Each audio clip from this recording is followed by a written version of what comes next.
জয় মা লক্ষ্মী। বুদ্ধ পূর্ণিমার পবিত্র দিনে আর কিছু করুন বা নাই করুন, গৃহস্থের কল্যাণে আর্থিক উন্নতি করতে চাইলে মা লক্ষ্মীকে অবশ্যই এই একটি জিনিস নিবেদন করুন। চমৎকার ফল পাবেন। মা লক্ষ্মীর কৃপায় সংসারে দারিদ্র্য অর্থাভাব যেমন দূর হবে, তেমনি সারা বছর মা লক্ষ্মীর আশীর্বাদে আপনার সোনার সংসার অর্থ সুখ সম্পদে ভরে থাকবে। কি কি করবেন আসুন আজকের এই পর্বে আপনাদের জানাই। সিংহরায় ডোরবেলের নতুন একটি সনাতনী বার্তার পর্বে আপনাদের সকলকে স্বাগত জানাচ্ছি এবং বুদ্ধ পূর্ণিমা 2026-এর সময়সূচি জানিয়ে প্রতিকার ও উপায়গুলি সম্পর্কে বলছি। 2026 সালে বুদ্ধ পূর্ণিমা, যা বৈশাখ মাসের পূর্ণিমা, শুরু হচ্ছে 30শে এপ্রিল রাত 9:13 এবং পূর্ণিমার সমাপ্তি 1 মে রাত 10:52।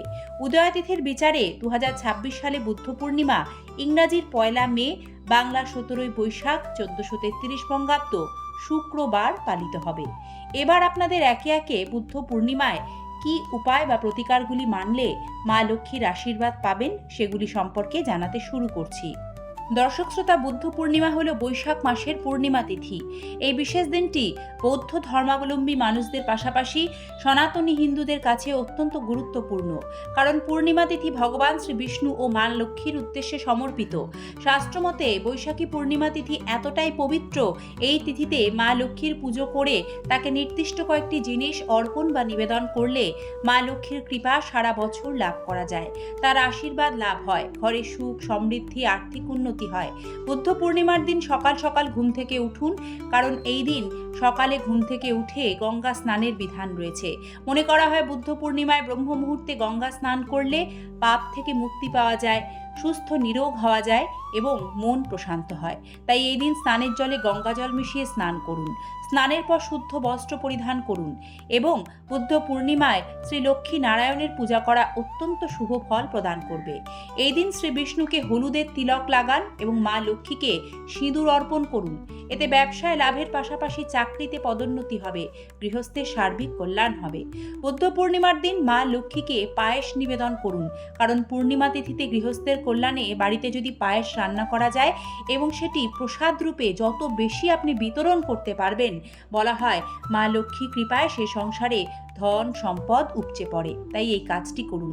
বুদ্ধ পূর্ণিমার দিন ভগবান বিষ্ণুকে চন্দনের তিলক লাগান, কেশর মেশানো দুধ দিয়ে গোপালকে স্নান করান। এই উপায়ে আর্থিক সংকট এবং জীবনের জটিল বাধাগুলি দূর হবে। বুদ্ধ পূর্ণিমার দিন মা লক্ষ্মীকে পদ্ম ফুল নিবেদন করুন, লাল ফুল নিবেদন করুন। এই দিন বাড়িতে ঘিয়ের প্রদীপ জ্বালাতে ভুলবেন না। বুদ্ধ পূর্ণিমায় অশ্বত্থ গাছের নিচে রাতে একটি চতুর্মুখী দীপ জ্বালিয়ে মা লক্ষ্মীর আহ্বান করুন। বুদ্ধ পূর্ণিমার দিন অবশ্যই মা লক্ষ্মীকে 11টি কড়ি নিয়ে তাতে হলুদ লাগিয়ে মা লক্ষ্মীর চরণে অর্পণ করুন। পরদিন সেগুলি তুলে একটি লাল কাপড়ে বেঁধে আপনাদের অর্থ যেখানে জমা করে রাখেন ঠিক সেই স্থানে বছরভর রেখে দিন। এতে আর্থিক উন্নতি নিশ্চিত রূপে খুব দ্রুত লক্ষ্য করবেন। বুদ্ধ পূর্ণিমার দিন চন্দ্রদোষ খণ্ডন করতে কাঁচা দুধে সামান্য চিনি ও আতপ চাল মিশিয়ে চন্দ্রদেবের উদ্দেশ্যে অর্ঘ্য নিবেদন করুন। এতে চন্দ্রের দোষ কমবে, মন প্রশান্ত হবে। দর্শক শ্রোতা, বুদ্ধ পূর্ণিমার দিন অবশ্যই গৃহস্থের কল্যাণে এবং আর্থিক সমৃদ্ধি বৃদ্ধি করতে জ্যোতিষ ও বাস্তুশাস্ত্র মতে মা লক্ষ্মীকে এই বিশেষ জিনিসগুলি নিবেদন করতে হবে।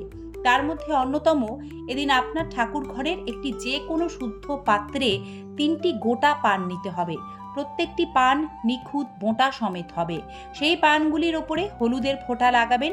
তারপর তার উপরে রাখবেন একটি করে গোটা সুপারি, একটি গোমতী চক্র, একটি কড়ি, একটি করে 1 টাকার কয়েন এবং শুকনো হলুদের গাঁট, পদ্মের বীজ এবং ফুল সমেত লবঙ্গ রাখবেন।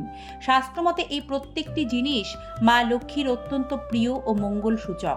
এরই সাথে যে গুরুত্বপূর্ণ আরও 2টি জিনিস মা লক্ষ্মীকে এই দিন নিবেদন করবেন, তা হলো হিন্দু ধর্মে মা লক্ষ্মীকে ধন সম্পদ এবং সমৃদ্ধি দেবী হিসেবে পূজা করা হয়।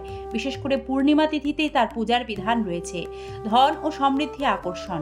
এলাচ এবং লবঙ্গ সুগন্ধি মশলা হিসেবেই পরিচিত, কিন্তু জানেন এটি ইতিবাচক শক্তি আকর্ষণ করে।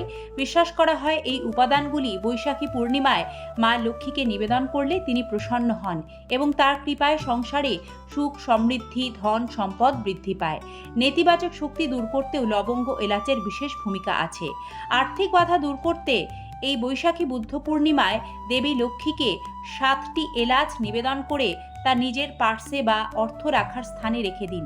এতে নিশ্চিত রূপে মা লক্ষ্মীর আশীর্বাদে আপনার ভাগ্যের আর্থিক অনটন দূর হবে, অর্থের প্রবাহ বৃদ্ধি পাবে বলে বিশ্বাস করা হয়। সৌভাগ্যের প্রতীক লবঙ্গ ও এলাচকে শুভত্বের প্রতীক হিসেবে গণ্য করা হয়। এই পবিত্র উপাদানগুলি মা লক্ষ্মীকে বৈশাখী পূর্ণিমায় নিবেদন করলে পরিবারে সৌভাগ্য আসে। এলাচ ও লবঙ্গ সমৃদ্ধ মিষ্টি বা ভোগ দেবী লক্ষ্মীর অত্যন্ত প্রিয়, যা নিবেদন করলে তিনি দ্রুত সন্তুষ্ট হন। এই দিন অবশ্যই মা লক্ষ্মীকে এই জিনিসগুলি নিবেদন করুন। দর্শক বন্ধুরা, আপাত দৃষ্টিতে এই জিনিসগুলিকে অত্যন্ত সাধারণ বলে মনে হলেও জ্যোতিষশাস্ত্র মতে এই বিশেষ জিনিসগুলি যদি পূর্ণিমা তিথিতে মা লক্ষ্মীর চরণে অর্পিত হয় তাহলে তা অসামান্য গুণের অধিকারী হয়ে ওঠে এবং আমাদের চমৎকার ফল প্রদান করে। দেবী লক্ষ্মীর কৃপা লাভ করে আর্থিক সচ্ছলতা ও ইতিবাচক পরিবেশ বজায় রাখার জন্য এই লবঙ্গ ও এলাচ অবশ্যই বৈশাখী পূর্ণিমায় মা লক্ষ্মীকে নিবেদন করুন। বৈশাখী পূর্ণিমায় কি কি দান করা শুভ? কথিত আছে বুদ্ধ পূর্ণিমার দিন পাখা, মাটির জল ভরা পাত্র, ছাতা, কিছু শস্য বা ফল যদি আপনি কোনো অভাবী ব্যক্তিকে দান করেন তাহলে পূর্বপুরুষেরা খুশি হন, তাদের বিশেষ আশীর্বাদ থাকবে আপনার ওপর, পিতৃদোষ কাটবে। সকলকে জানাই শুভ বুদ্ধ পূর্ণিমা। এই বিশেষ দিনে কিন্তু কোনো রকম পোড়া শাকা খাবার খাবেন না, কারণ পূর্ণিমা তিথিতে পোড়া খাবার খেতে নেই, তাতে দুর্ভাগ্য আসে। পূর্ণিমার দিন নখ চুলদাড়ি কাটতে নেই। এই নিয়মগুলি মানুন। সকলে ভালো থাকুন। ধন্যবাদ। নমস্কার।